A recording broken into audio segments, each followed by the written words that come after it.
Welcome, everyone. We have a full virtual house today, and a special thank you to Hazeltine Nursery, who is sponsoring this talk by Carl Abbott today. Carl's international architectural recognition began with homes right here on Boca Grande, homes which have a seamless tie with nature.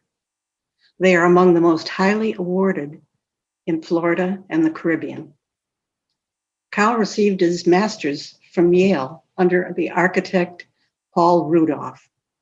Before establishing his office in Sarasota in 1966, Carl worked in Hawaii, in New York with I.M. Pei, and in London with fellow Yale classmates Lord Richard Rogers and Lord Norman Foster. Carl is the recipient of numerous awards and distinctions, and he has lectured extensively.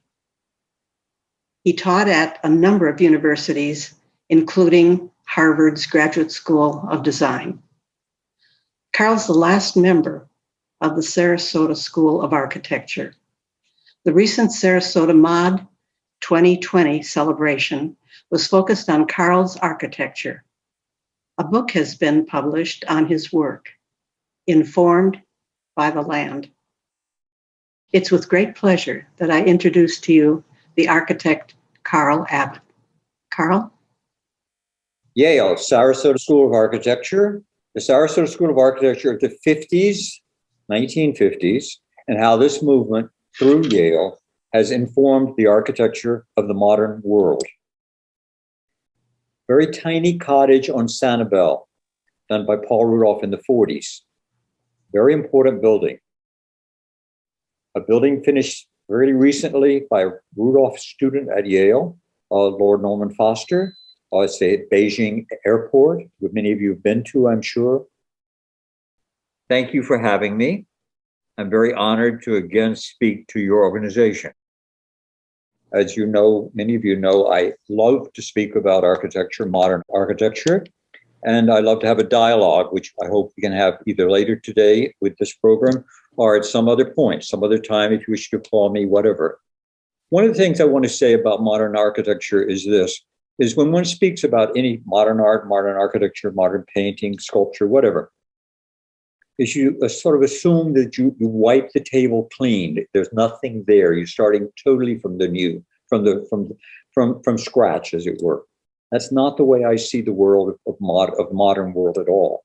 I see us based on traditions from the past, not copying, but using elements from the past. And again, I with my own work go all the way back to some ancient civilizations even. I'm not going to talk about that today. That's another talk.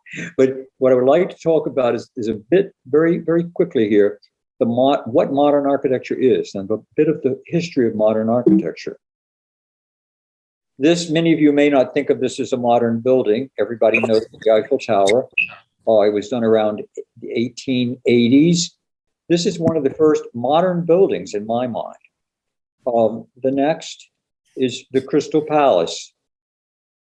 This is around 1850s. This is an all glass and wrought iron building that was done not by an architect, but by a landscape architect, Joseph Paxton.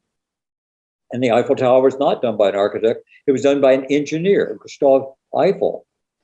Architects in this period of time were basically going around in circles until the early 1900s. Basically, all these new materials had hit the market, steel, wrought iron, glass, and a lot of different elements. And so, and building construction pieces were new on the market. And architects truly didn't know what to do with all these new materials. And they were still doing pseudo-Gothic, pseudo-French, pseudo-Mayan, pseudo-everything. And so it was really engineers and landscape architects like Paxton here who opened the world's eyes really to what modern architecture could do with the new materials that were available. And also there were enormous social changes happening at the same time. Industrialization had hit the world, certainly in England and Manchester and the world. And there were new needs. There was need for housing. There was need for public shelters. There was need for public spaces other than for the elite. So there was huge sociological changes happening at the same time. out of this was born modern architecture. And modern architecture has basically, to me, two different locations that it developed in. One was in Germany, the Bauhaus, the international style. And many of you know this, we all know this from elements we use all the time. It basically was saying everything we work with, live with, see around us in cities is derived from the machine. So express the machine or the mechanical in it. And you do a building, then the building should be up on legs or piloti, so the earth rolls along, and the building is separate from this. So that's really one philosophy of modern architecture. Call that industrial, international style, Bauhaus. Those words were all interchangeable to me. At the same time, a separate movement was happening here in America. And the man who we all know with this is Frank Lloyd Wright. It was the organic school. And it's based on the work of Sullivan and Hitchcock and a number of others. And it went all the way back to the British Isles with the arts and craft movement. But this, through Wright, became known as the organic school. And this school basically said everything we build with came from the earth originally. So express that in the way you build your buildings. And so diagrammatically, instead of a building being up on legs with the earth flowing under it, the building is nestled into the earth. So those are the two philosophies of modern architecture as I see it. And what happened here in Sarasota is this Bauhaus and the organic mixed for one of the first times in America, or in the world, really. It was here and in Los Angeles, the two base places that these two schools basically merged into each other. And the reason is, the history of this is Paul Rudolph, who's the most important architecture, one of the most important architects of the 20th century, went to Harvard, studied under Walter Gropius, who had been one of the heads of the Bauhaus in Germany, came to America when Hitler regime took over in Germany, came to Harvard. Rudolph was one of his students. Rudolph then worked here in Sarasota. And the other man in Sarasota, who's so much a part of all this, is an architect named Ralph Twitchell. And Ralph Twitchell had studied basically in the very traditional forms of architecture, Gothic, Mediterranean, all a mix of things. He'd come here to work in Sarasota on the Cartezan, the Ringling Mansion, the home for John and Mabel Ringling. And Twitchell decided this was the most illogical kind of building to do in Florida, this Mediterranean building. And he became very informed and influenced by what Wright was doing with these Usonian houses.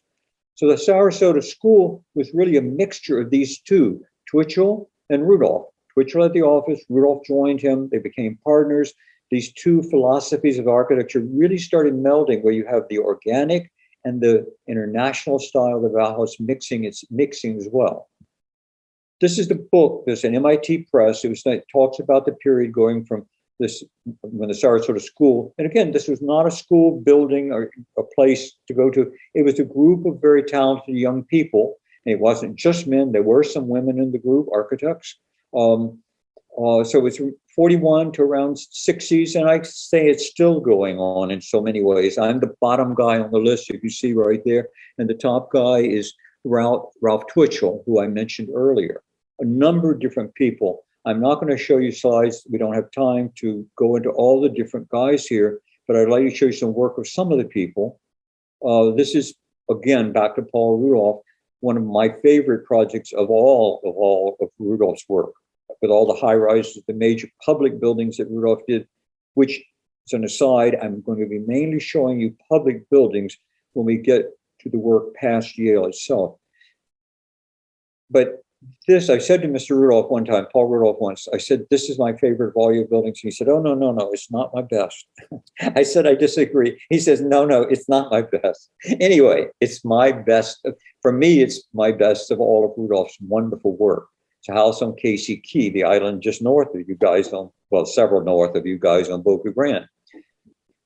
This is a very famous house here that's open to the public. It's owned by some wonderful people, the Eisners, who restored the building. And they have tours of the building often. This has been considered one of the most influential houses in America of the 20th century. It's called the Umbrella House because of the umbrella sunscreen over the building. Again, Paul Rudolph. Sarasota High School, which just got restored, not renovated thoroughly, but completely as we hoped would be.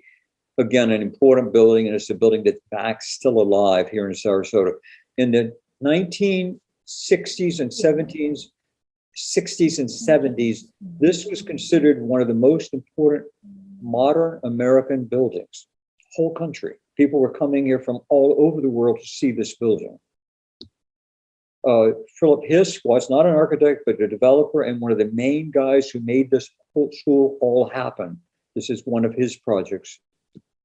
A man named Bert Grossmith, who I studied and worked under and then studied under, again, part of the Sarasota School. A very important part of the Sarasota School, Victor Lundy, and Victor Lundy also had studied at Harvard under Walter Gropius. This is a showroom that was here in town that's been totally destroyed. It hopefully can be restored at some point. A church he did here, St. Paul's Presbyterian Church. This is Jack West City Hall here in Sarasota. This is Tim Siebert and Bill Rupp. Again, very beautiful, simple planes of a house here. And I'm not showing slides of a lot of these guys who I really would love to be able to show you. Gene Leedy, Mark Hampton, just so many more. And this is a man named Joe Farrell. And Joe did this with Bill Rupp. And I think it's just a very beautiful building that blends totally into the environment. So that you'll know a little more where I'm coming from as a speaker here, I'm going to go through quickly several of my projects and let you know how I look at architecture. Hopefully you will get that sense when you see these projects. And then I'd like to jump back into Yale. This is a residence we did, all wood in a jungle setting. It's a big site, double site, and it is a wooded site, and the building is really totally related to the land. This is an estate we did on one of the keys, and it's a very large project. It's really an estate, and it wanders through the trees, and it opens back to the bay. This is a view of the interior of that space. Again, very simple, very clean, open lines. Clearly, there's an international influence here. Clearly, there's an organic influence. Being informed by the organic is here also. A beach house we did, a small building that opens up totally to the beach. A house in the Dutch West Indies. A house on between two hills, and then the view out is to the Caribbean with this amazing sunsets and sunrises, and everything opens to this view. A building we just finished is an estate again on one of the islands facing the beach. This is part of a stairwell where we were making the building very solid, in contrast to the opposite side of the building, which is all glass. And you can see the relationship of the building there to the land.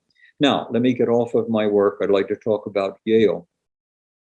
And I'd also now, basically, I want to concentrate on more public work.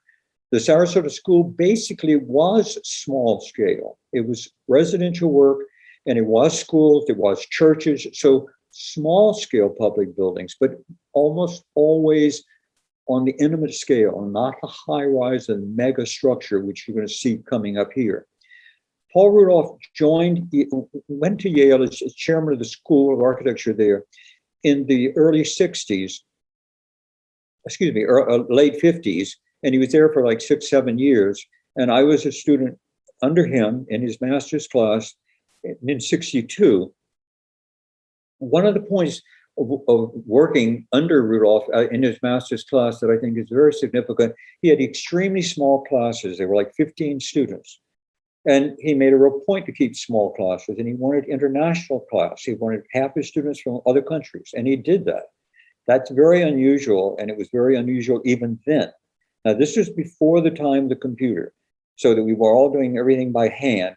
And that was another element which made it much more personal to me. I think that affects the architecture in a different way than if it was all done by computers. I would like to show you some of the projects that Rudolph was working on at Yale. It was called the Art and Architecture Building. It's now called Rudolph Hall at Yale. And this was completed in the mid towards late 60s. I'm going to go through a lot of projects here, as I already have been, and hopefully we can have a dialogue later or at a later time, and I'd be happy to speak with you if you wish to call me at some point to talk. And again, you're hearing things through my view, and I hope that helped to see some of my work, to see how my view of things, how I view things, how I see the world around me. This is a Boston Government Center project that Rudolph did in the late 60s, early 70s. This is a huge project that was never built, never carried out. It was a series of studies that Rudolph did in the 70s and 80s, even into the 90s, on mega structures in Manhattan. There were a whole series of these, and it was like not one buildings, but these buildings that morph into each other, and they were going down to the Hudson River. So in the Central Park, as they're up towards the top. Rudolph died in the late 90s. He was doing a number of projects in Asia, in Jakarta, Singapore. He was doing a number of high-rises, really major buildings. Again, one of his buildings in Asia. I'd like to jump here again. It has to do with Yale. This is an image from a video, Yale and the Rudolph Years, it's called, on YouTube. It's about a 10-minute video, and it's an interview with Norman Foster on the left there, myself in the middle. To the right is the moderator, Paul Goldberger from the New York Times. This is a quote from I.M. Pei about Rudolph. He says, under Rudolph, Yale was vibrantly alive. His presence had an incandescent intensity. He blazed, and his students caught the fire. That was around, Pei said this in the 70s about Rudolph, quoted this about Rudolph. And one of the things that's unique about Paul Rudolph was that when he came to Sarasota, his whole life basically was, and his whole existence was architecture. He opened doors in a way that had never been done before in looking at architecture and tying architecture back historically in a way that many modern architects were not doing. He had an amazing influence through Yale. And as I say, half of his students were always from around the world. And there are buildings all around the world that are now very dominant high-rise public buildings and public, centers, government centers, whatever, that have been strongly informed by Rudolph and the intensity that he really generated in us students towards the importance of modern architecture and the importance of architecture in the lives of everyone. Everyone who touches or is near a building is influenced or informed by the building. It does influence your life. Would like to show you some of the buildings that were done by different students of Rudolph. This is Lord Richard Rogers, who you saw just a minute ago, who was on the panel with me. Richard and Norman were both classmates of mine at Yale. We did a good bit of traveling together, and then I later worked in their office in London, as Mary mentioned at the beginning. This is the Boberg that I'm sure many of you have seen in Paris. This is Lloyd's of London. This is the relatively new airport in Madrid, which is a very beautiful experience. After I'd been to this building, I called Richard and I said, Richard, you've got a problem in your airport. It's so beautiful. No one wants to leave. Everyone wants to stay there. And he left. This is a high-rise, two high-rises by Rudolph students in London. The one towards the middle, the actual name of that building is the Leadenhall structure. It's been dubbed the cheese grater, like English people tend to do things. So that's the one building with the sun on the one face. The other, the oval building, is the building by Lord Norman Foster, again, my classmate and a friend. And it's been dubbed the Gherkin. It's Swiss Ray was the original name on that building. You've seen a number of round buildings like this around the world. This was the first of the round buildings like this. And this building, it's interesting, Norman's building here, as you go up the building, there are actually gardens as you go up the building, they in different levels, so they're making this spinning form. And that's where the glass is clearer, where the gardens are occurring on the different floors. Pretty amazing buildings. This is, again, Rudolph's student. This is David Childs, is the architect's name, with Skidmore and Merrill. This is the the big building in New York, of course, right now. Time Warner Buildings, Columbus Circle. Charles Guathmy, again, a student of Rudolph. It's not the Guggenheim. Everyone knows the Guggenheim. It's the tower behind the Guggenheim. And Guathmy's done a number of towers in New York and all around the world. This is a building by a classmate, again, at Yale, Tae-Soo Kim in Seoul, Korea. This is Norman Foster. I would like to end on some of his work here. This is Norman Foster's Bank of Hong Kong in Hong Kong. It was opened about 20 years ago, and Museum of Modern Art had a show on it and talked about it as being one of the world's most important new buildings. This is the Rogstad in Berlin, which is quite amazing. I'm sure some of you have been in this. I was fortunate enough to be there doing one of the openings, and it is an amazing structure to be in. This is the dome on the building. So instead of a traditional dome, this has got this huge form. And also, it's got these double ramps going up it. And then you can, as a viewing platform at the very top with view out because of the way the glass is working. And this strange sort of element that's like a big windshield like in a car. So we whip down the windshield window cover to help block the glare. This element to the left on this image actually moves with the sun. So it becomes a sunscreen inside the space itself. Technology is amazing. It's expressed in this building and in most all of Foster's buildings. This is the brand new Michael Bloomberg headquarters in London. Foster is also working on I think it's a high rise, the headquarters in New York of Bloomberg. Next is the very new Apple Center in California. This is enormous building, enormous building. And there are things that are happening in this building that, it's huge, it's huge. There's a separate small auditorium that they wanted. Norman Foster did not want to have columns, so they made glass that's actually structural glass to hold the roof off of this building. All I'm saying with this is the experimentation that Rudolph really fired up in so many of his students is actually leading to new kinds of materials for the world as well. This is Norman did both the Hong Kong airport and the Beijing airport. And these are a couple of images on those two buildings. And then I would like to end this part. And again, we could go back to any of these images, but I wanted to leave plenty of time for us to talk and for me to answer a question where I can, or go into dialogue with you where I can.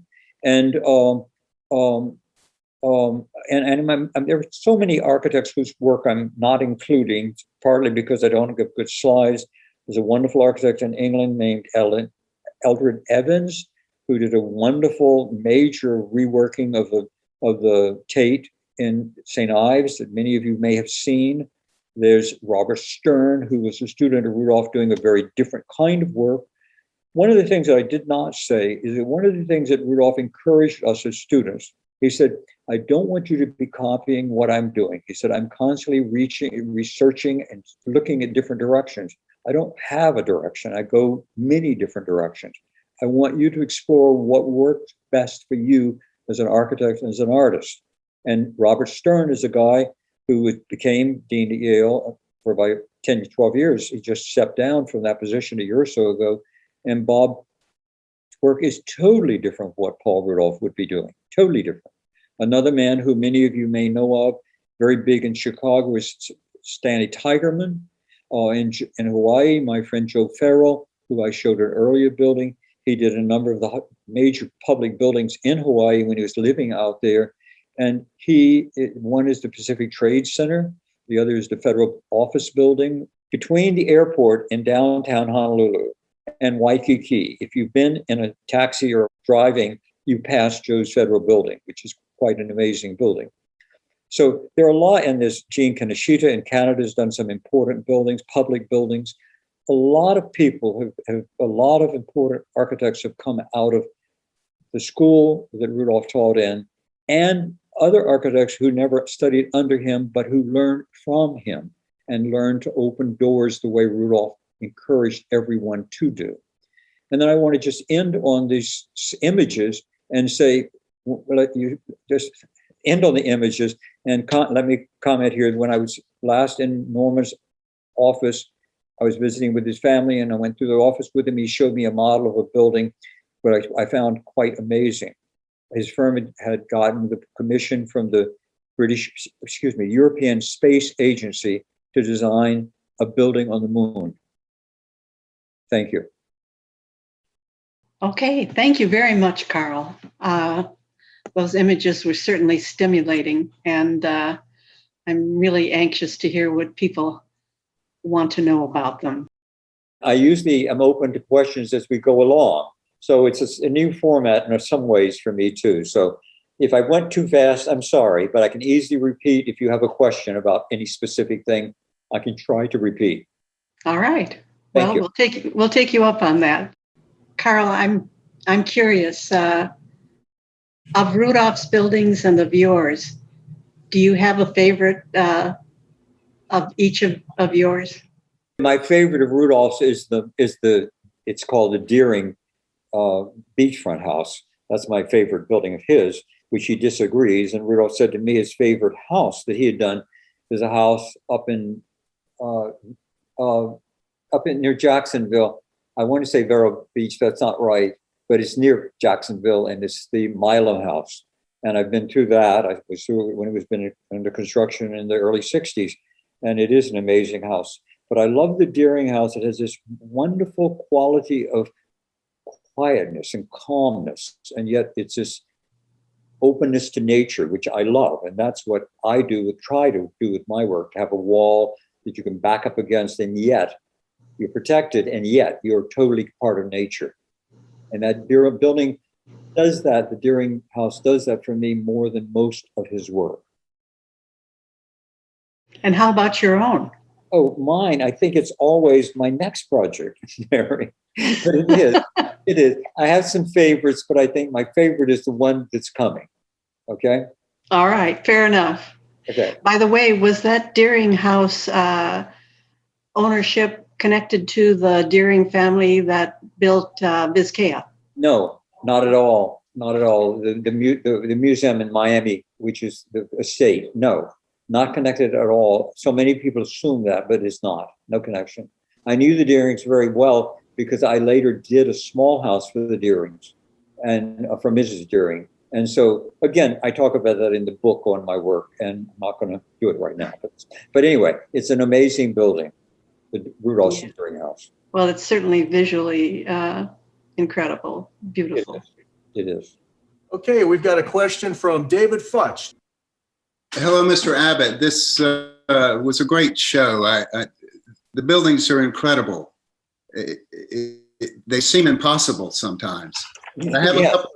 I have a couple of questions. Sure. I was reading there's a recent story in Sarasota Magazine that details 5 old tourist places in Sarasota that are not there anymore. And one was the old Ringling grounds off of Beneva, which has since been turned into the Glen Oaks subdivision. And it showed one of the homes, and they were very clean, these little clean line square homes with glass and angles. And I wonder if one of the Sarasota School of Architecture designers did that subdivision. Homes were $8,000 to $15,000. Yeah, right. Quite amazing there, but amazing. No, none that I know of. Gene Leedy did work on some developments specifically around Winter Park, and he worked on some others in other parts of the country. But I don't know, and I know Tim Sieber did some. He did a development up in Bradenton, but I don't think there's going to be a direct tie, but there's an indirect tie. And many of you may know Palm Springs. And Palm Springs they're very proud of their architectural legacy. In fact, in a way that's quite amazing, because to me, Sarasota has every right to have as much pride in our architectural legacy as does Palm Springs. And to get to your point, and the reason I'm bringing up Palm Springs is there are many developments in Palm Springs that are not done by the architects, but they're done by developers with their drafting staff. And they've learned a lot through the process. and which is great for the whole community. It doesn't have to be an architect who does it. It's simply that an architect is trained to best do it. And it's very unusual that you can get really the same quality in other ways, but apparently they did there. Good question. Thank you. Yeah, I have another one too. I'm in Santa Monica, California, and Frank Gehry lives a couple of blocks away, and his home seems to be a combination. It's actually become a shrine in the neighborhood. You see people there all the time taking pictures of it, and it seems to be, as you were talking about earlier, an organic mixture of previous engineering feats combined with modern materials, because his house is really one of the walls they're large logs, crisscrossed, and they run down the side of the house. Then there's a galvanized door. Right. Then there are corrugated galvanized pieces against the side of the house, and plexiglass, chain link fence. Yeah. And then chain link inside the garden, inside, if you look inside, if they ever open the door, it's a beautiful garden. It almost looks Japanese in style. Yeah, I've been there also. I've been one of the people taking photographs from the outside a long time ago, okay? But Frank Gehry is another whole discussion, but it's going to lead me into saying this. One of the things that's wonderful about modern architecture is you can come from many directions. You can come from color. Frank, of my friend Richard Rogers, almost all of his buildings are of amazing use of color. Norman Foster, almost all of his buildings start with technology, the most modern thing you can do or even think of doing. And in Gehry, I think of it as a combination of a little bit of everything. And some of his buildings, like the amazing the concert hall, the Disney concert hall there, that's almost as though it's a piece of sculpture. It's a piece of sculpture more than it is architecture to me. Now, other architects have done that before, like Saarinen. Certainly did sculpture and pushed his put the function into the building, put the function to the sculpture is what I think of Saarinen doing most often. And I think Gehry did that also. But I've heard this said of Gehry, that some of his buildings are simply, you take a piece of paper and crumple it up, and there's your Frank Gehry. So Frank Gehry has kind of lit on a style that's almost like was chain link, then it was crumpled, and now it's changing slightly. But Frank Gehry is considered one of the major architects of the world. I don't put him in that category. So, and I do want to go back to the question you asked. I don't know if we have any other questions, but you and I could keep talking, I'm sure. But let me say this. I really do want to make the point. Again, Sarasota has as much, if not more, important architecture than does Palm Springs. And I've debated that with people in Palm Springs on the architectural committees there. I was a guest speaker, a keynote speaker on a Rudolph celebration out there about 2 years ago. And I've been to Palm Springs before to look at architecture, and I had the opportunity to do that then. And at that same time, the very first building I showed in these images, the Walker Guest House, the replica of the Sarasota Architecture Foundation it had made, and was at the Ringling Museum for a couple of years. And then it went to Palm Springs. It was there when I was out there. Sorry? Mr. Abbott, I just want to thank you very much. I really appreciate your architecture and Tim Siebert's. Tim Siebert was stellar. It's a beautiful work. Thank you very much, Mr. Abbott. Thank you. Somebody else. Many of you on Boca Grande may know Tim Siebert. Tim spent the last 8 or 10 years of his life in Boca Grande, living there. He retired from his profession here in Sarasota. His firm is still here, still active here. But Tim's done some really beautiful work. Certainly some of his early work, I think, is some of his most beautiful work. Good. We've got Andrew Bent with a question.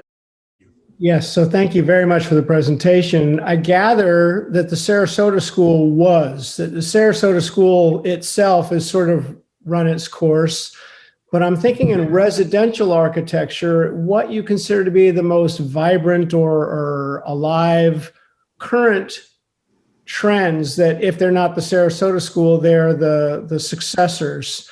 In residential architecture, if you could point us to a few architects or a few examples, especially if they're in Sarasota, but of the current what has grown from the Sarasota School?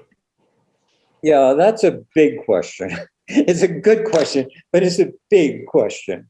And, I can only give you my thoughts because everybody's going to have a whole different thought on this. I think there are some good architecture. There are some good architects working here in Sarasota. There's some good work being done. One of the things that's happened that I think is a real issue, and I've taught a good bit, and I get these related questions, is today with everything so easily available through the computer. I mean, you can, when I want to check the date of the Eiffel Tower, I just flip it in and want to check the nickname for Richard's building, the cheese grater. I check it, I say Richard's nickname for his building, and it's there. I mean, you don't have to research anything. So one of the issues that we have today is everything is available, everything. And well, not everything. Certainly people like Norman Foster keep thinking of things that are impossible and they do them, or they find people to help them do them. And Bucky Fuller did that too. So I'm rambling here. But I don't know that there is a set direction for architecture from residential architecture today. The way I look at every project, I look at the land. My work always starts with the land, always, always. The way the sun works during the winter and the summer, the way it changes and how this affects how you live in the space. Is there a view? If there isn't a view, are we going to make a view? Are we going to make a courtyard? Always for me, these are the genesis of the direction I go from. Yes, the Sarasota School touched on this, but it didn't carry it. It wasn't like the all and be all for me, because in my buildings often we'll have a very solid wall where we want privacy from a road, and the other side will be almost all glass for view and to work with the land. And again, I don't know any Sarasota School buildings that did that to that degree. And I tie these things back with me. I go all the way back with this one project I showed very quickly of ours. I mentioned it as an estate, and it had these linear columns with a lot of shadows that you might have caught with my quick run through. But that building, the history of that building, the lineage of the being informed goes all the way back to a temple in Egypt of Hatshepsut, that amazing temple. And a lot of architects have been influenced by that building. Wright did with this wonderful block buildings, most of which are there in LA. And Rudolph did with some of his. So there's a lineage back and forth. It's not just what's new as far as I'm concerned. I'm not against something being totally new, And again, I can't say this is the new direction or this is the trend. It's like I see in magazines or on the computer and it says, what is the color for this year? Well, I think that's a bit silly, And I think to say, what is the architecture for this decade is a little strange because it's all unfolding and it unfolds as it will. And again, I go all the way back to what Rudolph said. It's you as architects and you as people who ideally are thinking architects. And you then think what's right for this client, what's right for this site, what's right for the budget. I mean, you've got all these factors to put in it's not just what's a style to pick and put it into. In fact, I don't even like the word style. I like the word movement, modern movement, not style. So I'm not answering you directly, but I hope It's okay. Thank you very much. Sure. That's great. Tough question. Okay, next up, we've got Peg K with a question. Thank you very much, Mr. Abbott. It was a very interesting talk. I apologize for being a few minutes late. Do you not hear me? I'm hearing you better. Okay, sorry. I apologize for being a few minutes late, but I just wanted to make a comment. We lived in Paul Rudolph's The Colonnade in Singapore for a number of years, and it was the most livable. When you look at the exterior, it's very interesting with panels and that kind of thing, but it was the most livable place that I have ever lived. I want to talk with you later. I want to introduce you to some people at the Rudolph Heritage Center in New York who I know quite well, and they would love to talk with you. Oh, okay. You're the first person I've ever met who lived in that building. And I don't think they have any contact. So that's wonderful to hear. Many people have said that about Rudolph's work. Rudolph's work, to many people, in fact, he's often been dubbed as a brutalist architect. I think that's so wrong. And in fact, one of the last times I saw Rudolph, it was probably in the early 90s. He died in the late 90s. And I was working on his getting the gold medal from the National AIA. And I visited his apartment in New York. And do some of you know that apartment? It's a building, it was done, it's actually 3 floors added to a townhouse over near the Beekman Place right on the East River. And you walk in that space and it's like everything is stainless steel, mirrors, clear glass, and shimmer. And you feel like you're in the river because you're getting a reflection of the water everywhere around you. Now, the reason I mention that is that building was being done at the same time that interior space, that's amazing space, was being done at the same time he was doing these brutal buildings. And his point was, like I said to the gentleman earlier, it depends on what the project is. What are you doing? What are you working with? And those are very tough towers. That one you lived in, I think most people will describe that as a very tough looking building. But it's very broken down in scale, so it's a humanistic scale, but it's very, very strong. And yet to hear what you're saying about living in it being such a wonderful experience, that's what architecture is about. Is so that the spaces we inhabit, both to live in and to visit and to be part of, they enhance our lives and make our lives richer. That's what architecture is all about. From the very beginning, when architecture had no name, when it was simply a man in a cave, it was to get a cave that worked for him. So it's an extension of all of this. I got to do this jump. Somebody on a picture here is in a car driving. I hope you're watching the road. Okay. I don't think I've ever been on a Zoom talk where there's someone driving. Okay. Good luck. I'm sitting. I'm parked. Oh, good. All right. Thank you. Thank you. I had another quick question. I missed a part of your talk in the beginning. I had some things here at work. Could you tell me, did you talk about, when you say Sarasota, do you mean Sarasota and Venice or Sarasota County, or are you just speaking about Sarasota? Because there are a number of buildings in Venice that are of a modern style. Yeah, good. I don't know whether Rudolph or what they are, but. A good question again, and you're leading me right. It's my lead in because you often start talks when I talk about the Sarasota School. The first things I usually say is Sarasota School. It's not Sarasota. It's not Sarasota County. It's not Florida. It's not the United States. It's the world today. And because of Rudolph's tie at Yale, which is very, very powerful, the world has been informed by what happened here in that early period. So it's not just Sarasota at all. And again, my friend Norman Foster did a very tall, it's the tallest building in Frankfurt. And I don't remember the name of it. I could look it up if I had a computer free. I could tell you in a minute, but I don't have it free right now. But the building is a commercial building. It's a bank, and that's a commercial building. And then it's offices, then it's residential. And about every 5th floor of that building, as I understand, is a garden, a total garden. And so this is not international style. This is not organic. It's a total blend of the two. This is a Sarasota School high-rise in Frankfurt. So yes, and I think we're going to all see a lot more happening with something that's happened just recently in Sarasota that I think is really wonderful for Sarasota, for the state, for the country. Is we have a new person who's now the executive director of the Sarasota architectural organizations, and there've been 2 organizations here, and they've just joined together, and this very wonderful person is now the new executive director. And I think we're going to see much more now in national and international news about how important this school of Sarasota architecture is and how it's been around the world. Again, many of you may know this lady's Anne Marie Russell. She was the executive director of the new art museum in the old Gothic building here in Sarasota. A wonderful lady who's extremely informed about and on architecture. And I think we're going to see this whole subject of Sarasota School of Architecture being made much stronger and broader than ever before. Thank you. I want to get information on you, okay? So that I can get the Rudolph Heritage guys to talk with you. Yes. Next up, we've got Susan.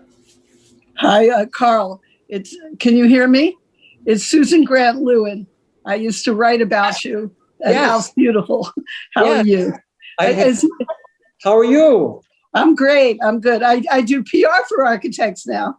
Well, we've I got have my own firm. Is your office still functioning? Oh, yes. Yes, yes. Okay, I'll be in I touch. want to get in touch with you too, okay? Okay, but I wanted to ask you about, don't you feel that people like Max Strang, who is so inspired by the Sarasota School, is carrying the baton? Yeah, Max Strang is a very interesting young man. Young, I guess Mac is in his 50s, whatever, that's young, okay? But he's a very sharp guy. He's young, Very young. He's a very sharp young man. And he grew up, he really is falling under the legacy of the architect named Gene Leedy, who you know. And I did mention I don't have any good slides of Gene's work. I really like Gene's early work. In fact, Mac's father, Mac, when he was a kid, grew up in a very big house designed by Gene Leedy. So yes, Mac not only grew up in a very significant architectural building, big home, but he was a mentor of Gene Leedy right up until Gene died a few years ago. And Mac has bought one of Gene's houses and is restoring it right now. So Mac is now in Sarasota. He's in Miami and here he did have an office in Tucson or somewhere out west, and he's now closed that. And so he is here. And yes, it is part of the Sarasota School that he's doing. And there are other architects who are doing work that relates to. So I don't want to say it isn't. And this isn't the same thing. People have asked me, how can you tell if it's a Sarasota School building?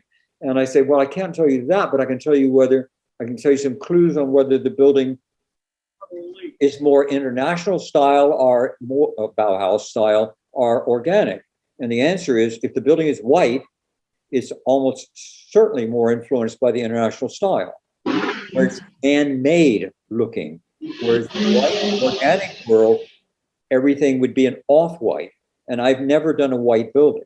So I'm very much in the organic world of the two, but my work both spans the gap of the organic and the international style. But you're right, there's Mac, there's Sparkman, there's a good firm here, the two men, Greg Hall, who'd worked in my office, he's no longer alive, but Glenn Darling, who worked in my office, they're very good architects who have a firm here in town. So there are a number of good architects here. There's not any question about that. No question. But again, I think they're attracted to Sarasota. They want to be there. Well, I think architects do want to be here. And I think I think you will see a change in this community in the next year or two because of what's happening with the two separate architectural organizations joining officially as of the 8th. What's today? The 9th.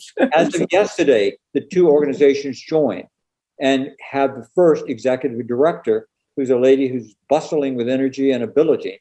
So we're going to see more people attracted to Sarasota and the areas around here. And hopefully it will make more people aware of how important it is for your life, for your own good, to live in a space that supports what you're doing.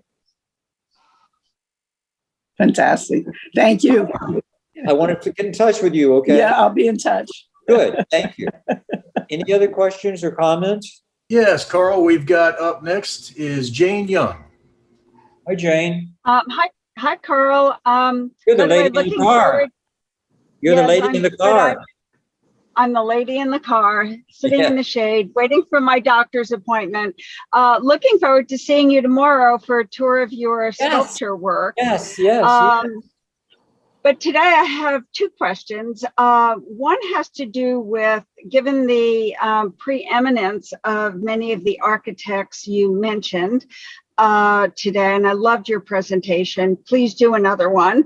Thank you. Is how much client collaboration is there throughout a process, especially in a residential situation where you've got perhaps more input from a client. And I'm just wondering how that maybe shaped some of the buildings and or not? So that would be one question. And the other one it has to do with preservation. And how do you think these buildings are doing in Sarasota? Are the owners doing a good job of keeping them, not tearing them down? How are we doing with that? Okay, let me start with your second question first, preservation. Yes. That's a really big one, a big one. And it's not just homes, it's public buildings. Here in Sarasota, we have other buildings beside the Sarasota School buildings here. We have the Van Wezel, the Performance Hall, for those of you who are not familiar. It was done by Frank Lloyd Wright's studio, the Taliesin Group. Wright had died about 10 years before the building was done. It's a significant building. It's not a great Frank Lloyd Wright building, but it is an important building in this community. And not just because of who spoke there, because there are many really top-level presidents have spoken there. People like Andrea, just a second. Nureyev has danced there. I mean, it's been so many significant people have performed in that hall. So under that ground, it's important, this community. The life of that building is in question. That's and the IMPay buildings. I was in Pay's office working on those buildings up near New College. They're in awful shape, some of the buildings. So there are campaigns being worked to help preserve those buildings. We lost a wonderful building, a Skidmore Owing building. There was a library here, and we fought, many of us fought, and the Sarasota Architecture Foundation fought to help save that building, but it was destroyed. There was a lack of awareness. This is something that's so important for preservation, it's awareness. We lost the very important Rudolph Sarasota High School. We spent 3 years working on it. The World Monument Foundation was supporting us. Knoll International gave us money to fight that battle, and we lost a vote of 3-2 to lose that very significant building. Now in Europe, a building like those, both of those two, the Van Wezel and the Riverview High School, you simply mothball them and say, okay, we don't use it now. Someday in the future, we'll resave that building and reuse it. But we don't seem to think that way in America. Hopefully this will change. And with the new guidance with the Architectural Foundation here, I think preservation is going to be a big issue. And in terms of, I'm delighted about that. And I thank you for asking. And also, there's some of the homes have just received amazing care and quality preservation and really good top-notch preservation. The umbrella house is one of the major ones I mentioned. I mentioned that earlier. So that's right on. The other question you asked, and let me go through very quickly because I could spend hours on either of these questions, is working with artists. And thank you for mentioning it. I started to be a landscape architect, but I found that architecture was the way to go, not landscape architecture, although I do work landscape architecture heavily in all my buildings. But since I was a teenager, I've been involved with painting and sculpture, and through the local Art Center Sarasota, which is a wonderful organization, I've been able to do some really fun sculpture that many people would have laughed at, and they've been very open and accepting. So there's a show on my sculpture that's actually coming down on Friday, and you're going to be there tomorrow. So I love working with sculpture and art, and we've worked with a number of artists. The Putterman project that's been published a great lot here. She was an artist, so we worked with her artwork, and we made a point to locate art on certain walls, and we made a real point to keep all the interior colors very low keyed because her paintings are extremely vibrant. We didn't want to fight those, so we've done that. We worked with an artist on Boca Grande, Gail Hicks, who some of you may have known. That house is no longer standing, but Gail was an artist, and we worked with her on her own very, very closely. That house had won a number of state awards, and every time we got an award, people commented about the artwork in the building. And the building was designed around that artwork. Yes, we've worked with some clients with art, but we have not done as much as I would like to do. Thank you. My question, if we could just digress a little bit, was more about the final shape of a building when the architect is collaborating with a client who might be an active participant in that process. And I wondered how often a client contributed contributes to the end result of one of these buildings, whether it was Rudolph or yourself or Twitchell, etc.? Yeah, that's again a big, broad question. But on the smaller projects like residential, even if they're big residences, 10,000 square foot estate, let me call it, there's still this interplay back and forth. And one of the ones that I did show a couple of images on, it's almost 10,000 square feet, and the owners had an art gallery. So the home became an extension of their art gallery in a great way. These clients and every client, whether they're artists or not, are involved in my projects. And that's something I've always wanted to do, and I have done.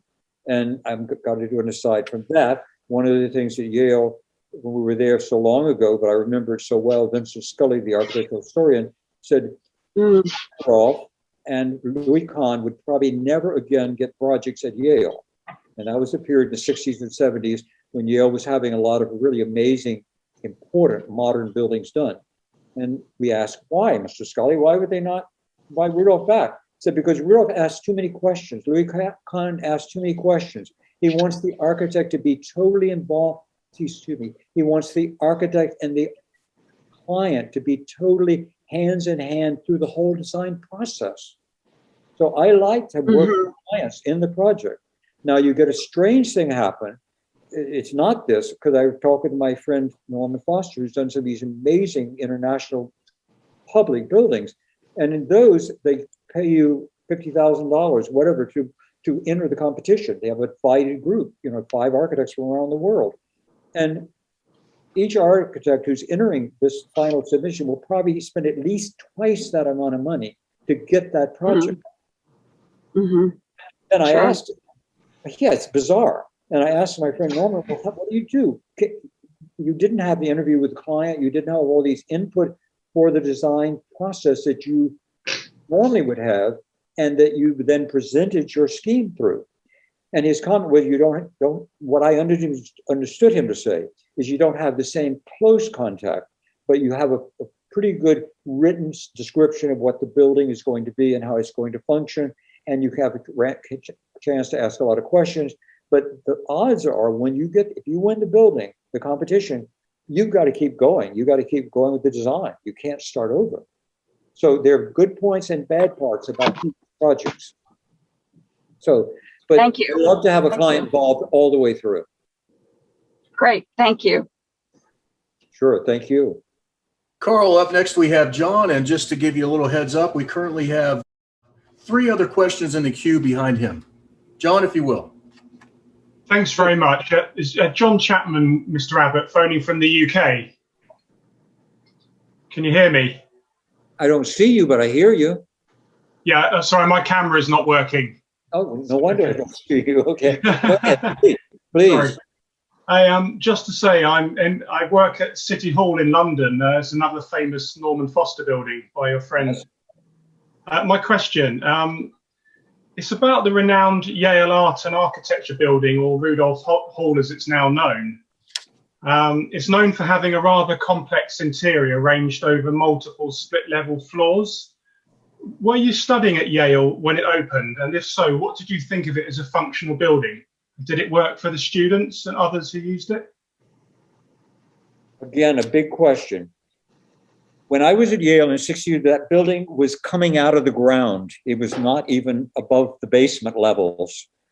But we had seen many, many studies that Rudolph did of that building. And you're exactly right. That's a building that's probably 5 stories high and probably has 20 levels in it. Many, many half levels and double volumes and triple volumes. So it's an amazing series of spaces. I've been through the building a number of times. I was there, that image you saw with Norman and Richard and me at Yale. It was in that, well, it was actually in a building that Gwathmey had done beside it. That's where the Rudolph Hall dedication was carried out through that weekend. But so I did go through the building. One of the biggest complaints, I think, that, well, I've heard a lot about the building. And for those of you who don't know, the building became almost a battleground by a number of artists who, when the building was finished in 65, 66, whatever, the artists did not like the headquarters they were given, the studios. They had low ceilings and it didn't work. And one of those students happened to be Richard Serra, who everybody knows now works on the monumental scales. But anyway, but many students rebelled against the building. The building was mysteriously burned, and no one knows whether it was done by sabotage or what. So there was a whole lot of issues that happened around that building. And the roughness of the building, the coarseness of the exterior of the building had never been done, a building that way, almost like a fortress. And it's now, after that, became a very popular finish for buildings, split-face blocks even. So it's a building that I find amazingly beautiful to be in. I have never studied in that building. And so, nor have I taught in that building. I have taught at the Gun Hall at Harvard. And I find that a very, if you know that hall? Yes, Ron? yes, I do, yes. And Gun Hall is just one big sloped roof, and you have all the classes on different levels, and it's hard to talk even in that. You can hardly run a class. You have to huddle around in little groups or go back into one of the cubby rooms because it's all one big space. And yet Rudolph's isn't that. It's got these terraces that lead into a big space, a bit like the Larkin building, the Wright did back in the 20s, I think it was. So that to me is one of the buildings that informed Rudolph, what Rudolph was doing in that building. I think Wathmey did an amazing renovation and restoration of that building. I think he did a beautiful job with that. So I don't know the right answer. I can't answer your question directly, but from my experience, I've given you my thoughts, okay? Thank you, it's been a pleasure, thank you. Sure. Next up, we have Calvin, if you will, please. Kelvin. Hey, Carl, great job. And Kelvin. Great job watching you guys here from New York City in the Paul Rudolph Heritage Foundation. And I wanted to say thank you to the Historical Society, because I know how hard these things are to put together. So you guys all did a great job. My question, Carl, is obviously a Rudolph question. You had told me once before that Rudolph had returned maybe at least once, maybe more than once, to Sarasota after he had left and kind of became a big name architect. And I was wondering if you could tell us a little bit about what you know about if he had ever gone back and what he thought about the Sarasota School after he had been such a formulative part of it. Let me just say one thing is a sort of big name. He was not sort of a big name. He was a giant name, a gigantic name. And he always has been, and I think he always will be, in world architecture. And I think more recognition will be given as time goes. I think I've heard this said so many times, is that we don't like what our parents like, we like what our grandparents liked. And so I think our children are the ones who are going to be respecting much of what Rudolph did. I did meet Rudolph a couple of times when he came back to Sarasota, and I didn't talk with him at length about what he thought about things at Sarasota. I remember talking with him about the Deering House here, not with him there. I was not at that. But I did see him here, and I think he was disappointed that things had been gone. The repair on the Riverview High School was just awful when he was here. It was way before it was torn down, but the maintenance was just horrendous. And then and Sarasota High School was not in great shape. The maintenance was not good on the buildings. It's better now, but not great either. And again, I must do an aside. Many of you who are on this talk will know the name Alvo Alto. Alvo Alto did a library and a monastery in, I want to say Seattle, but it's not Vancouver. It's, Kelvin, can you help me? It's called Mount Angel, and it's a library. And it's in the Pacific coast, let's say that, okay? It's in either Oregon or that area, Washington. And I went to that building about 5 years after it was completed, and it was in immaculate shape. I couldn't believe it. And one of the brothers, because it's part of a monastery, took me around. I said, this place looks fantastic. He said, we always try to hire the best architect we possibly can to do our buildings. And we then have an immediately, as soon as we open the building, we have a maintenance crew. Everything takes maintenance. People take maintenance. We all need to take maintenance. Buildings take maintenance. And he says, we take care of our buildings. We respect them because they affect our lives and the way our lives will reflect on others. So we don't have that. Not many people do have that. And so things were not in that great a shape when Rudolph was here. So I don't think Rudolph nor Victor Lundy or the other architects who've been here have been that pleased with what they've seen has happened. I think that because of what happened yesterday here in Sarasota with the joining of the architectural groups and Anne-Marie Russell not back, but fully now engaged as the executive director, I think we're going to see a whole turnaround of a lot of awareness here. That's a big word for me, awareness. And Kelvin's guy, I was just saying, he's president of the Rudolph Heritage Foundation. And I've done talks with him at the foundation there. And the lady who we just talked about the building in Honolulu, in Asia, I do hope you get in touch with Kelvin. Right, Kelvin? Yes. You need to hear it. I've never met anyone that lived there either in that building. Good. All right. So if nothing else, we've made a connection. Great. That's good. Thank you. Thanks, Carl. Next. Carl, we currently have one question remaining from Miriam. Yes, and I'm a good one to conclude this because I live in a Carl Abbott house here on Boca Grande, between 19th and 20th Street on Shore Lane. Hi, Carl. It's Miriam.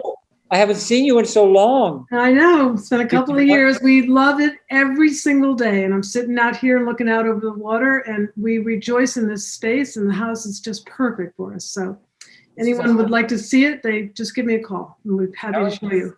Erin has been so gracious showing the house, and she's just, one couldn't want you and your husband have both been just amazing. And the house has won garden and house tours nationally. Yeah. You've opened the house up, and then when we did the talk 2 years ago in Boca Grande, you and the Veronese both opened your houses open. Yeah. For a tour. They're two beautiful gems on Boca Grande. So thank you. We are happy every day. Good. It feels like we're just beginning, but I think we're about to cut off. I'm not sure. May I ask one last quick question? I've got one quick one too, please. Sure. And I have a question too. Mr. Abbott, this is Linda. Please, yes. And I'm sorry you can't see me. I'm recovering from my shot and I'm not camera ready. But I've so enjoyed your talk. And I wanted to ask you, in your opinion, where an aspiring young architect should study today. Is it still Yale? That's it. These are really good questions. I can't answer you directly. I don't know where the best is, okay? I have two sons, and they're not architects, either of them. In fact, Norman has 4 sons, and none of them are architects, and Richard has 3 sons, and none of them are architects. So it's interesting that architects who really, they're dealing in a different world of architecture than me, but we're all architects who our life is architecture. It's a hard profession, first of all. It's not all glory, like a lot of professions are not. One can say, and the reason I bring my sons up, because when they were deciding to go what college, and they did not know what professions, but they both were pretty determined they were not going to be architects. And so I talked to a number of professors, and one direction was pick the lowest key college you can pick for your son. Get him to win all the awards he can, and then he can go anywhere in the world he wants. So if you go to a pretty hot school, you're going to have a hard time winning big awards, and go to an even greater school. So, and in the case of my 2 sons, they both wound up going with really good schools. My oldest son went to Brown as a scholarship, and then he was Phi Beta Kappa, and then he was Fulbright Scholar and Phi Beta Kappa, and it's amazing. I can't believe it. He's not in architecture. My other son went to Stanford, again, as a scholarship student. So I'm not a good one to talk about general college, which I can talk, but I don't know the answer. Architecture, one of the schools, I could tell you what schools I would have said to stay away from. And a few years ago, I would have said to stay away from the University of Miami. That's changed now, a new head of school there. I don't know what are the best schools. It was real clear in the early 60s which were the best schools in the world. And the world isn't that today. In a way, it's good we have more of a pluralistic world with the computer, but it makes things harder. I think it's going to be really hard for our grandchildren. It is hard for my grandchildren because there's so many options. There's so many options. But let me just jump back. When I applied, I went to University of Florida, which is the local college university, no out-of-state tuition, the whole bit. And I did really well. I got some recognition. And so I then when I applied for Yale, I had some recognition behind me. And so I did it that route, in effect. Not the University of Florida is low key. It isn't today, but it was in the 60s, much more low key. But as far as graduate school in the 60s, there was no question. There were two major graduate schools for architecture in the world, not America, but the world. And they were under Louis Kahn at the University of Pennsylvania and under Paul Rudolph at Yale. Now, 15 years before that, Harvard would have been the one. But Harvard, Rudolph, I've read this by many people, many architectural critics talking. Harvard held the reign of the architectural school to go to in America for since Gropius was there in the 40s, until the 60s, when Rudolph basically kicked Harvard off he studied at Harvard, but then when he took over Yale, he removed Harvard from the architectural top level of schools. And I don't think that's ever happened again anywhere. So I don't think there is a one architectural school today. Long answer, long comment, not answer. Thank you very much. Sure. Carl, I wanted to let you know, I was a friend of Tim Siebert's, good friend of Tim's. We used to see him a lot. And I think a lot of what I saw in Tim was that, clean lines on his boats, his little sailboats and things. And I think it was an influence in how he bought boats.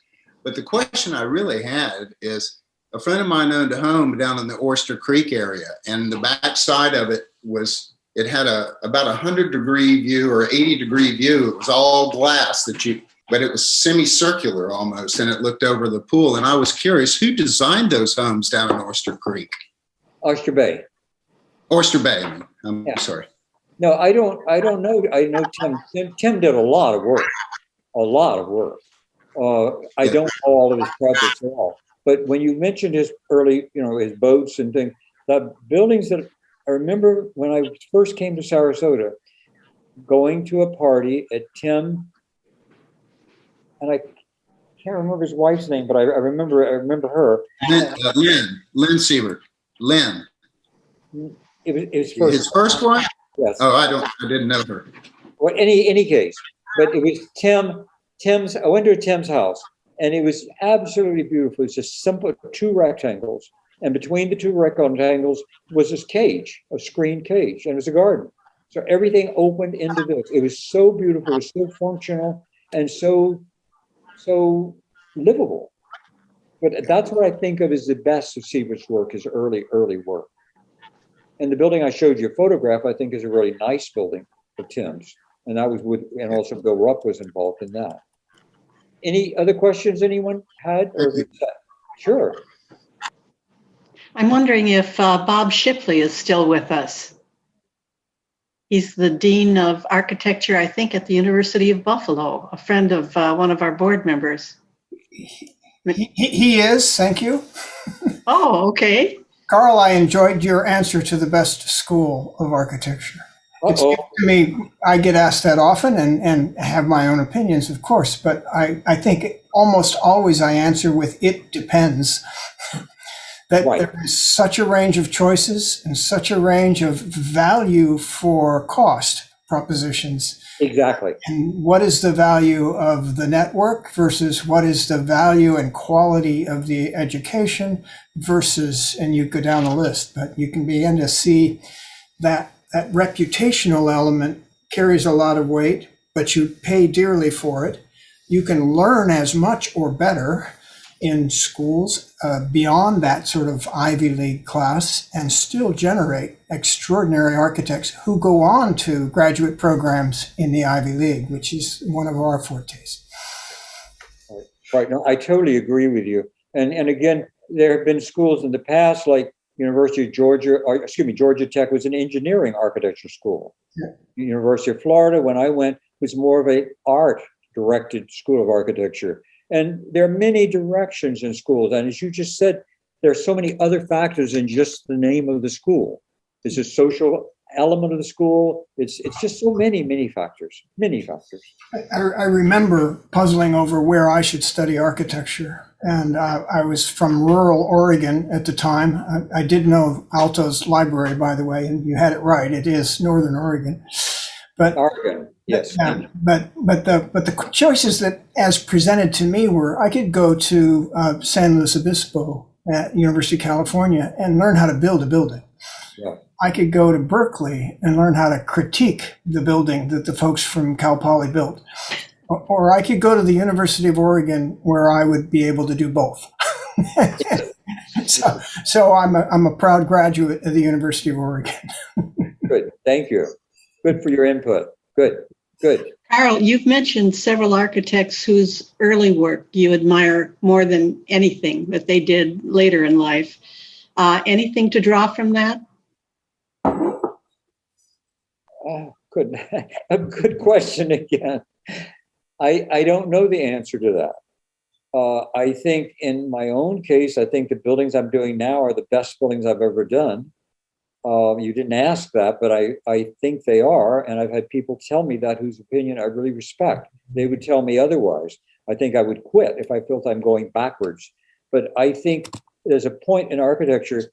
Architecture is a mature person's profession.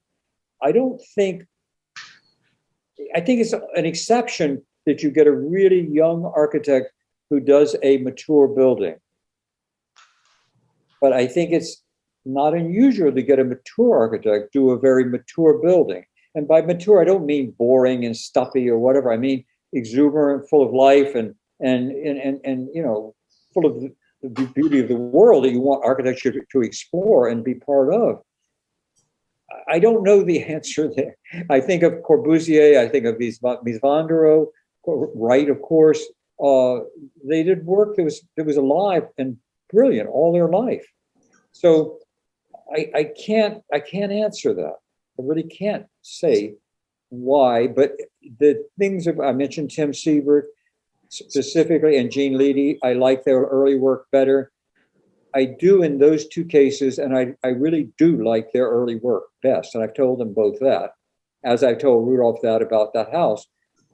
That house really, I don't think has a date. The Deering house that Rudolph did, that I talk about so often, it's really dateless.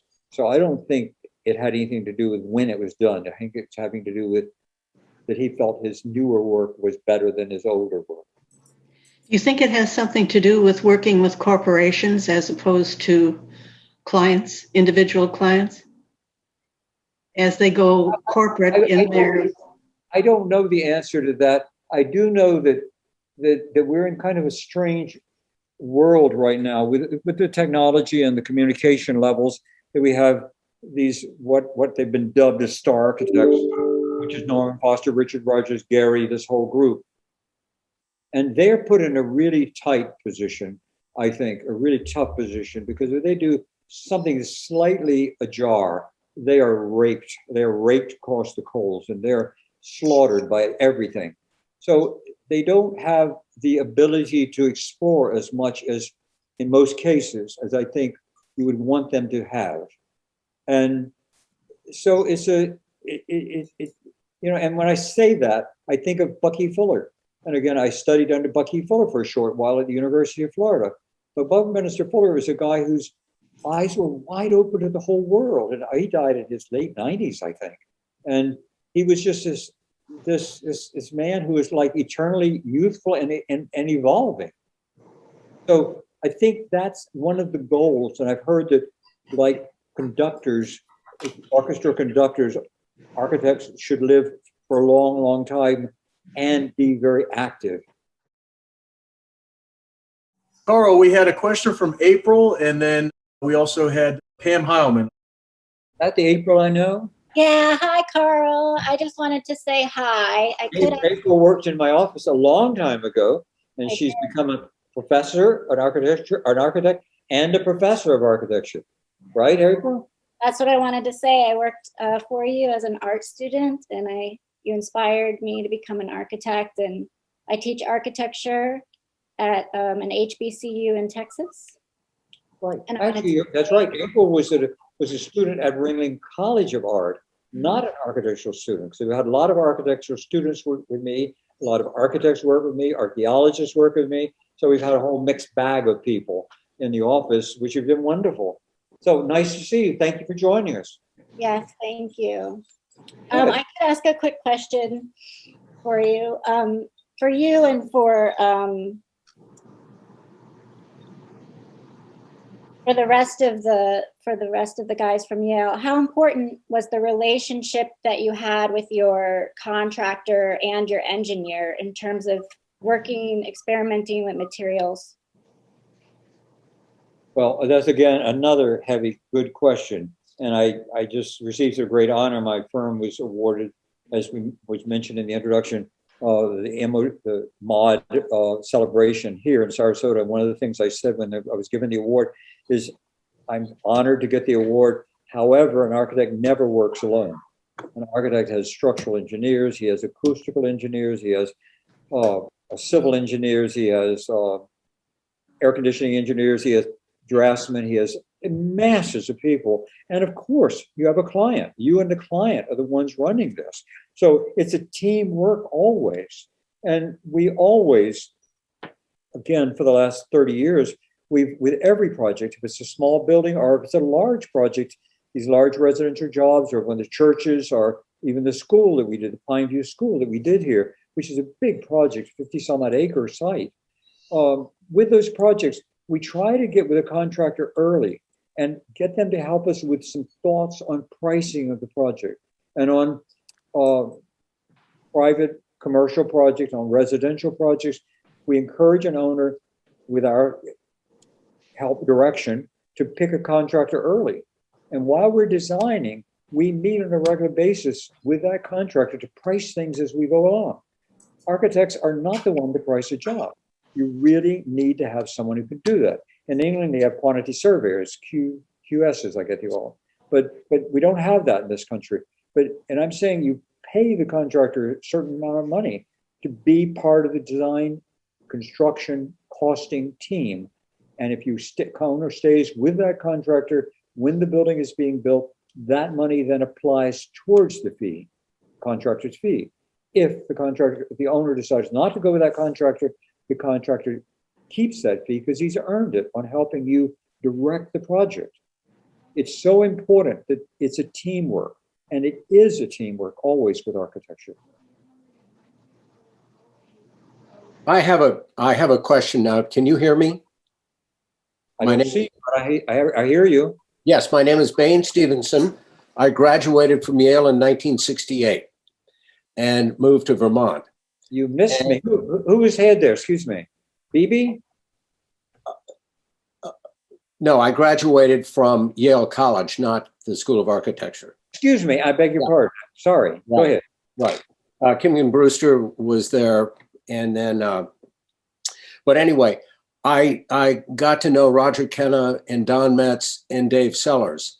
And I'm just wondering if you could comment on the Prickly Mountain School of Yale architects that all went to Vermont in the mid-60s.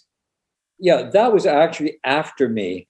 So I really don't know much. I've seen some publications of the work they did. It was certainly very interesting.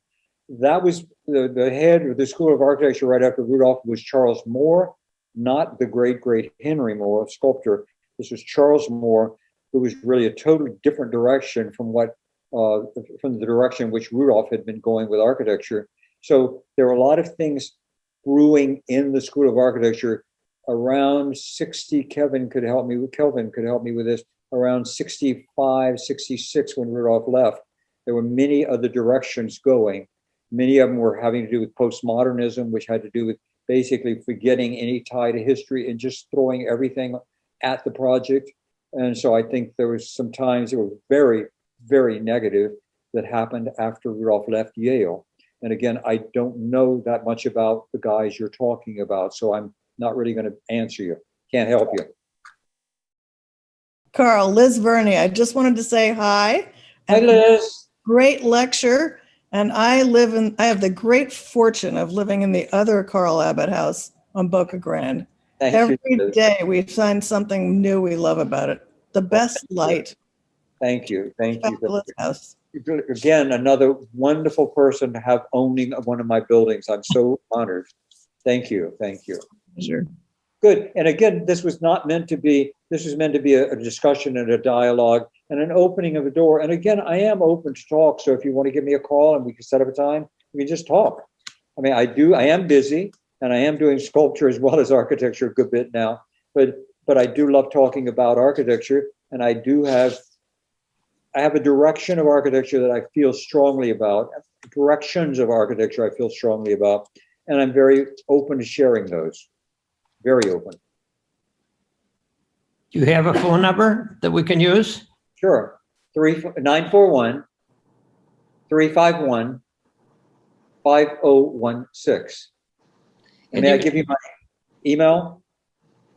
Well, I have the phone number. That's pretty good. But the other question is the person that said that they live on Boca Grande between 19th and 20th Street. Could I get her phone number as well, so my wife and I can walk down 4 blocks and take a look at her house? It's Marion Freeman.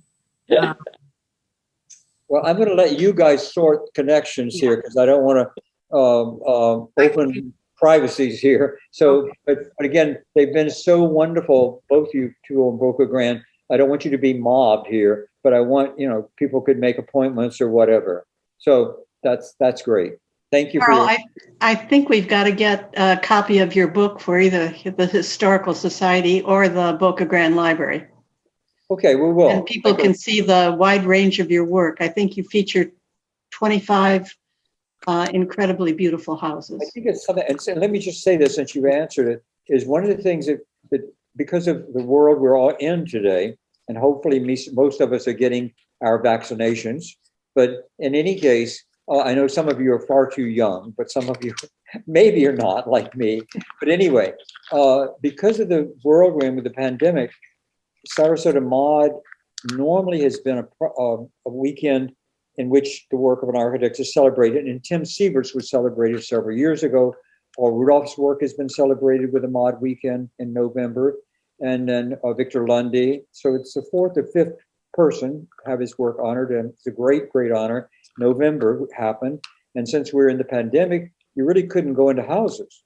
So the group did what I call, they took this lemon and made a lemonade stand out of it. They made it wonderful. So what they did, we visited, they organized it so that they would drive by tours and walk around tours of 20 some odd projects of mine over 2 different days. But these were not just you get out and walk around. You had a video. When you paid your $50 for the day's drive, your own car drive around, you had a video of that project. And what we did on the videos are like 3 to 6 minutes, very beautifully put together by a Sarasota Architectural Foundation group. And in those videos, it's a bit like a book. Mary mentioning the book, that's what reminded me of this, is that I speak on the video, I talk about the way I designed this residence, for example, our church, our school. And I talked about the concept. I do some sketches, and I'm being videoed doing this. Show photographs, some from the book, some from professional architectural photographers. Some have zoom shots around them and through the building and through the trees of the building. And it comes out as a really beautiful way to see a building. I have never, ever seen this done anywhere in the world. I'm told that in Columbus, Indiana, where there are all these very important buildings that many of you know, there's a museum in which they have the architect speaking of his building and showing floor plans, but not what we have done here. Sarasota Architectural Foundation has done. I think this is setting a precedent for the way buildings will be seen in the future. What happened here in November. And those will be available. They're not all done. We're still working on some of them, some of the buildings that are down, but there'll be 20 videos of buildings that I've been involved with, affordable housing projects that I did that did not get built because of the economy at that time, and a number of other things. But again, I hope that if you get a chance, you might look at my book. And when these videos come out, I'll let Mary know and Pam know they're available. And I'd love to have you see them, because I do think this is setting a precedent of the way buildings will be seen in the future. Thank you again. I appreciate everyone's attention. Carl, up next we have none other than Pam Heilman. Not so much a question as a true thank you to Carl for being with us this afternoon, and frankly to everyone who participated. What an extraordinary dialogue. And when we think about it, as we've been introduced to the international importance of the Sarasota School, we have had questions from London, from New York, from California, from Buffalo. Special thank you, of course, to Dean Shibley. And one of the reasons I keep connecting him to Carl is we really hope at some point Carl will come to Buffalo, so the students at the university have the benefit of what we've all had this afternoon. So thank you, Carl. And I got to say, Pam and the dean are both involved in some amazing work in that city. Some beautiful, beautiful, important early architecture in that city. Thank you again. Goodbye. Thank you all. And thanks again to Hazeltine Nurseries for their sponsorship of this lecture. We have 2 programs coming up, which you may be interested in. Island Icons, Boca Grande Places and People. Tickets are on sale right now. We also have a book discussion coming up.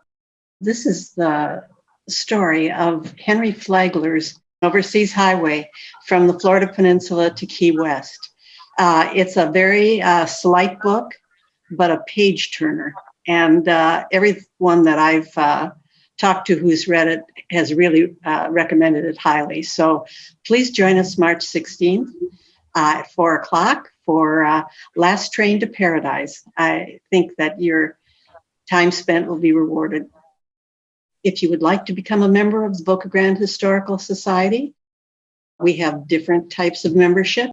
You may call the Historical Society at 941-964-1600 or drop by our History Center, which is right next to Boca Bargains. Everybody knows where Boca Bargains is. Come by and sign up, and you will be notified of all the upcoming events, and we look forward to seeing you there. Thank you.